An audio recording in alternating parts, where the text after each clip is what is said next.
kind of challenge does Creighton present as far as, I think they got 4 guys that are all shooting right at 40% from 3.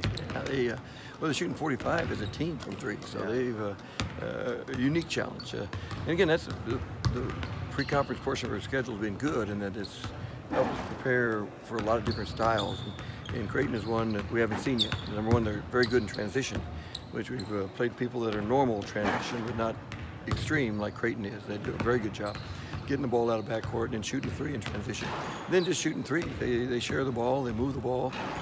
Coach McDermott's teams always play good basketball, and this group really does. Do you think your team will feel kind of comfortable in that pace? I mean, would you try to match it or slow them down a little bit? We want to go our direction. We don't want them to go their direction, which is easier said than done.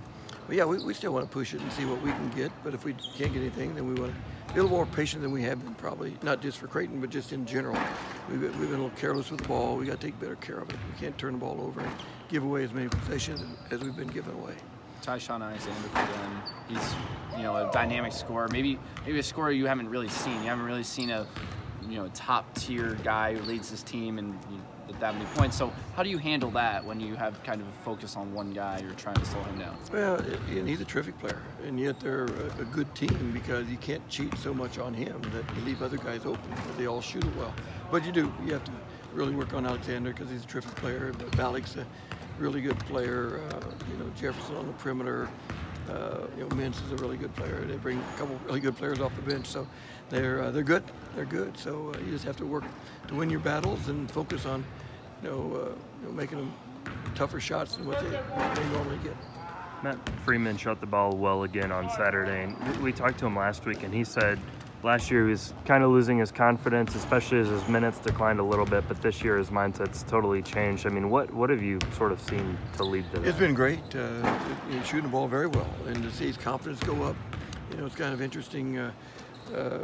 Confidence affects everything, and it's sometimes hard when you're not getting many reps, you're not making shots. It's hard to keep your confidence up, but Matt's done a great job, and money out especially, he's given us a big lift.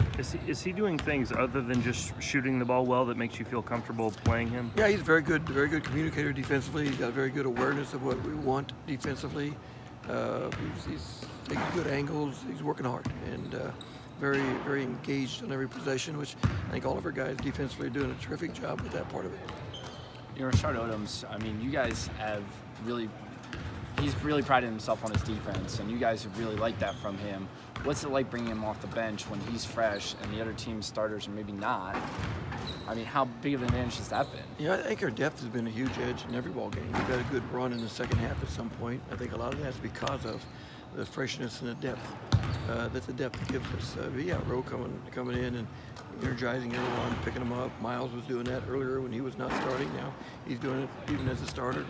Aaron Calixte is doing a terrific job on the ball out front in terms of applying pressure. So those guys are taking a lot of pride in creating a little havoc and guarding the ball. How important is Rashard's personality for fitting into that role? Because he's a laid-back guy. He's just kind of going with the flow. Well, on the floor, we need energy. We need enthusiasm, and he's doing that. I thought he went in the ball game and really, when he got that first steal in the second half, it kind of turned the momentum back into our favor.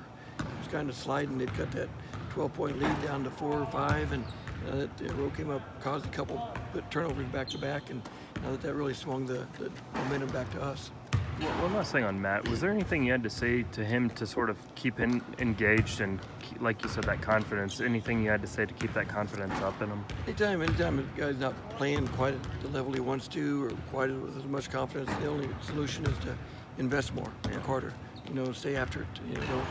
Don't back off. And Matt, to his credit, did a great job of spending more time in the gym and just keep getting up shots and keep working but he's really improved his game, like you say, other than just shooting the ball. He's much better defensively, rebounding the ball better, and a much better communicator defensively. Do you have any updates on Jamoni and Kerr? Well, Kerr's not. I mean, his back. He didn't even practice today, so his back's really, kind of, here and touch and go. But it looks like he's probably not going to get back, in terms of the long-range plan. But we'll see how he feels a week from now and then 2 weeks from now. But the longer we go into it and how touchy his back is, it's probably going to be more of a long-range rehab situation.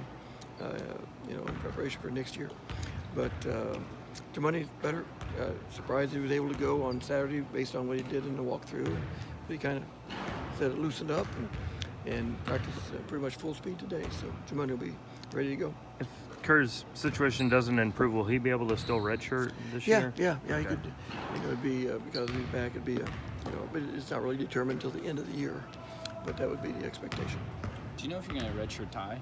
Ty will redshirt. Yeah, Ty will redshirt, and he's working hard and doing a good job with all that. Just with our numbers, it just makes sense. Yeah.